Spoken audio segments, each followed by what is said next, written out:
In this video, we're going to talk about the most critical question you're going to get asked in an interview. It is also the most common question you're going to get asked in an interview. And that question is, so, tell me about yourself. Most candidates do one of two things when faced with this question. Either, number one, they glance down at their resume, they go through it line by line, and ultimately give the interviewer no real new information. Or two, they start to piece together a story real time and ask themselves, what do I include? What do I leave out? Where do I start? And when a candidate does this, the interviewer has an incomplete picture and doesn't fully understand why you took each step in your career journey. And the interviewer is then left with the unenviable task of trying to piece together different pieces of the puzzle of your career. They apply their own pattern recognition, having looked at other candidates, and as a result, you don't distinguish yourself from the competition because you haven't provided a comprehensive story about your career and why you're uniquely a good candidate and distinctive and distinguishable from the competition. Also, there's a dirty secret about interviewing that many people do not know, and that is that 60% of interviewers make up their mind on a candidate in the first 5 to 15 minutes of an interview. And that data point alone should tell you why this is the most important question to excel in an interview. So now that we've talked about the critical importance of this question, let's spend a little time on the intent of the question, which is, what is the question behind the question?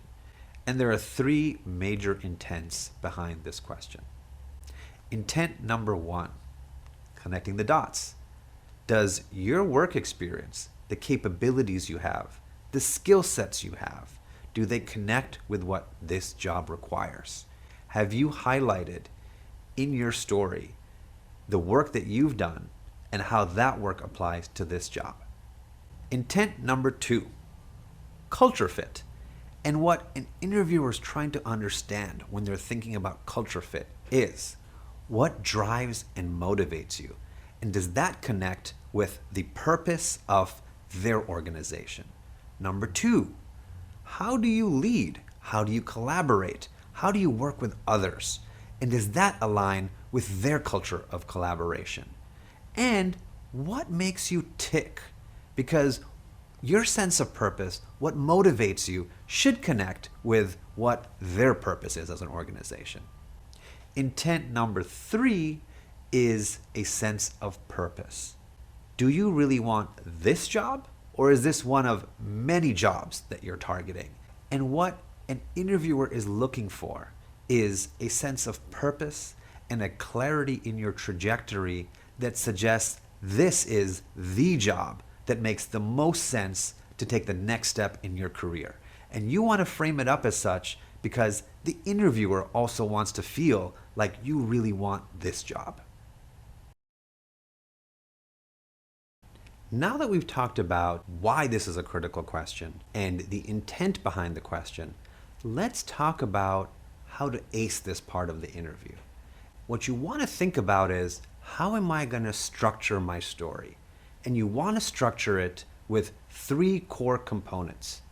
Number 1 is the hook. Number 2 is the core chapters of your career. And number 3 is the pitch. Element number 1, the hook. This is the essence of your professional DNA. And you want to think about 2 very important things when you talk about your hook.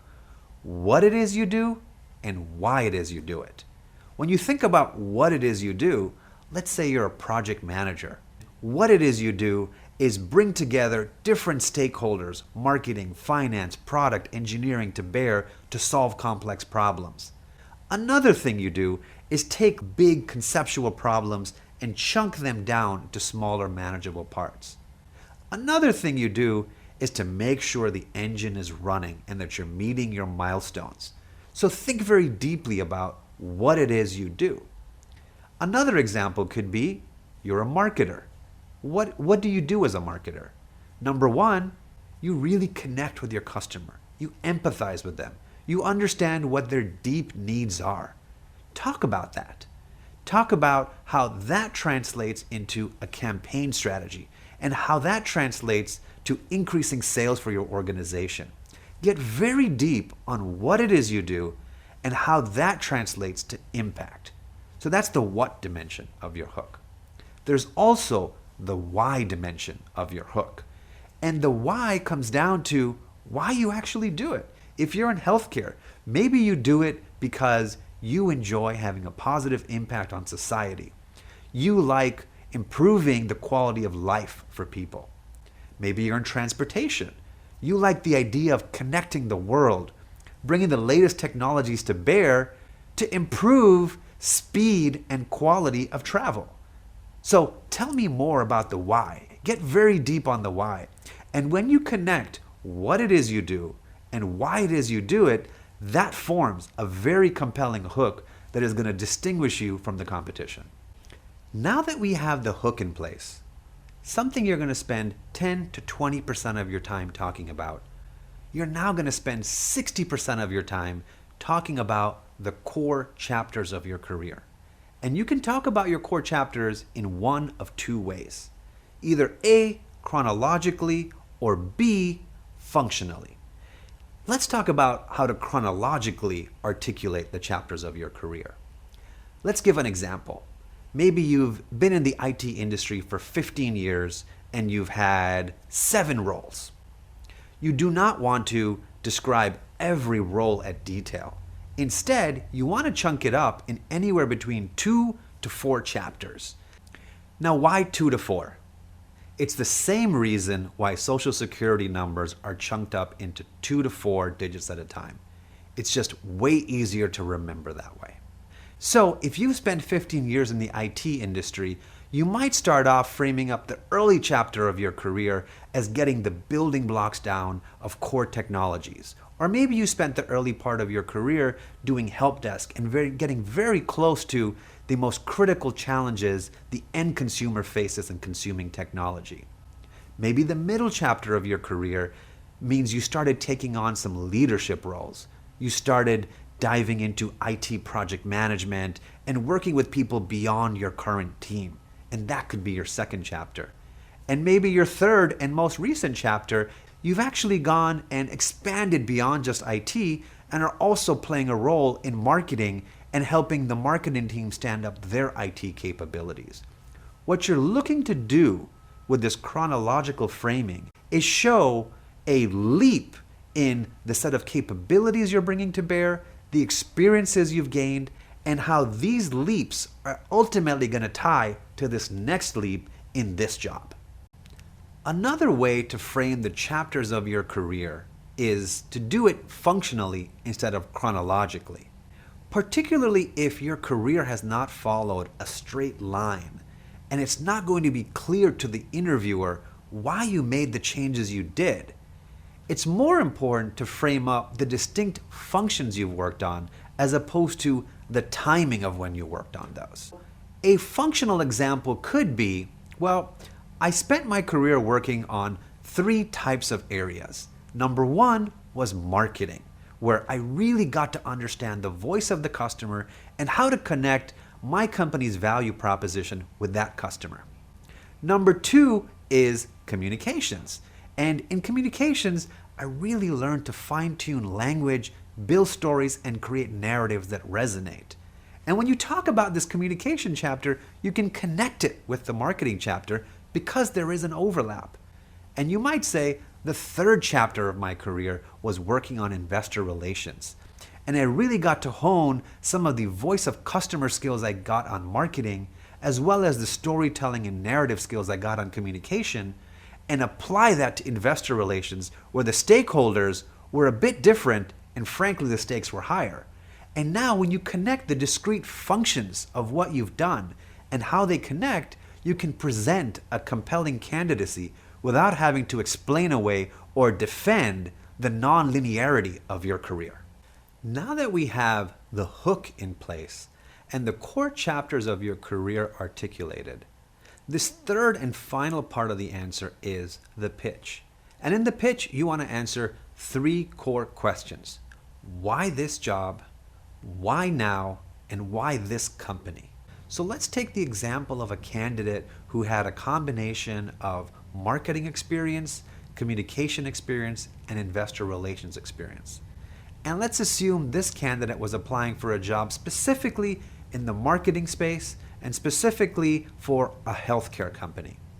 The way this candidate could frame up their pitch and differentiate themselves potentially from candidates who only have experience in marketing is to say, I'm very excited about the opportunity to combine my deep marketing skills with my communication experience, where I really learn on how to fine-tune language, and the experience I bring to bear from the investor relations space, where I really understood how to speak to different audiences when the stakes are very high. Similarly, stakes are very high in healthcare, and all of a sudden you can connect those things in a unique way. The candidate could also say, and I'm excited about doing this now because the healthcare industry is at a unique inflection point where technology is evolving very rapidly. And for me, this is a unique time to actually play a role in the healthcare sector. And then the candidate could go on and say, I'm particularly excited about your company because I think you're doing some of the most innovative things in this sector, and I'm excited about making a difference with this company. And that way you're combining why this job, why now, and why this company. Now, before we wrap up, I want to leave you with 3 guiding principles to follow when you tell your story. Number 1, be synthesized. And synthesis does not mean being brief for the sake of brevity. Rather, it means being very purposeful and deliberate about the most salient aspects of your candidacy that you want to articulate and that they tie to impact. You're going to tell your story in roughly less than 3 minutes. So be very smart about what it is you share and even smarter about what you leave out. Number 2, make sure there's a strong sense of clarity when you tell your story. And often what happens in the pursuit of clarity is that people lose synthesis because they tend to give a lot of details to be exceptionally clear. And instead what happens is all those details leave the interviewer with an information overload. So be very clear about what you share, and what that means is being precise as opposed to giving tons of details. And 3, think about 2 to 3 sound bites that you want the interviewer to leave the interview with. Because ultimately, when they walk out of the interview, what they're going to remember is a handful of sound bites, and those are the sound bites they're going to share with their colleagues, with their hiring managers, with HR. So think about what these sound bites might be and make sure they're part of your narrative. It could be about a unique project you've worked on. It could be about unique impact you've had in your career, or it could be something that's just unique about you as an individual. And these type of sound bites are really going to make sure you distinguish yourself from the competition. These are some of the best practices to consider when framing up your story. And what we do at Rocket Interview is sit down with you and figure out what are the most salient aspects of your candidacy, the best stories you've had in your professional career, and then we weave them together to form a compelling career narrative that elevates you above the competition, allows you to ace the interview, and secure your dream job.